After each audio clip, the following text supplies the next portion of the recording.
फिरौन आखिर चिल्ला कर कहने लगा कि हम अगर तुम मेरे सिवा कोई और माबूद तजवीज़ करोगे, देखो फिरौन क्या बोलता है, अपने आप को माबूद करार देता है कितना गलती कर बैठता है।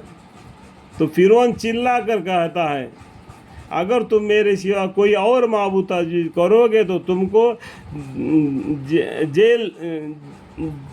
जेल खाना भेज दूंगा। मूसा अलैहिस्सलाम फरमाया क्या अगर मैं कोई सरिया दलील पेश करूं तब भी ना मानेगा? फिरौन ने कहा कि अच्छा तो वह दलील पेश करो अगर तुम सच्चे हो। तो मूसा अलैहिस्सलाम ने अपनी लाठी डाल दी तो वह दफतन एक नोया अज़हा बन गया। अज़हा मालूम है, पूरा इंसान को एकदम मुंह में ले लेता है। वो अल्लाह का मौजदा है। वो इतना बड़ा होगा कि फिरौन तो क्या उनके पूरे महलों को भी अपने पेट में ले लेगा, इतना बड़ा हो गया, घबरा गया फिरौन। और दूसरा मौजज़ा अपना हाथ गिरबियान में देकर यानी बाएं हाथ दाहिने हाथ के बगल में रख के बाहर निकाल दिया, जैसा कि चांद के जैसा हाथ चमकता हुआ नज़र आ गया। ये दो मौजज़ा है। सबसे पहला अल्लाह ताला ने मूसा अलैहिस्सलाम को दे के फिरौन के पास भेज दिया। उसके बाद में और भी 7 मौजज़ा अल्लाह ताला ने मूसा अलैहिस्सलाम को दे दिए। ये 9 मौजज़ा देखने के बावजूद भी वो लोग ईमान नहीं लाए, अपने अकड़ पर रह गए। तो अल्लाह ताला ने उनको पानी में डुबा कर मार दिया और फिरौन को लाश को डूबने से सड़ने से बचा के रख दिया कुफ्ता के म्यूजियम में, ताकि आने वाले ज़माना उसका इबरत हासिल करे। जो फिरौन को लाश को देख के, फिरौन मतलब मर्द, फिरौनी मतलब औरत। कितना फिरौन है मालूम है? 70 फिरौना है, एक फिरौन नहीं 70 फिरौना है। इसमें एक फिरौन का किस्सा हमको जिक्र कर दिया मूसा अलैहिस्सलाम का।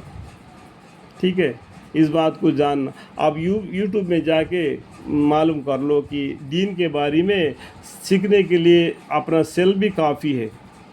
ठीक है, सेल में बहुत सी बातें सुनते हैं लेकिन दीन के बात सुनने में दिक्कत पड़ जाता है। ये अपनी कमज़ोरियाँ है। अल्लाह माफ़ फरमाए, अल्लाह माफ़ फरमाए। दफतन सब देखने वालों के रूबरब सब बहुत ही चमकता हुआ हो गया। फिरौन ने हाल दरबार से जो उसके उस पास बैठे थे कहा कि इसमें कोई शक नहीं कि ये शख्स बड़ा माहिर जादूगर है। तो क्या किया, मूसा अलैहिस्सलाम को जादूगर करके लक़ब दे दिया।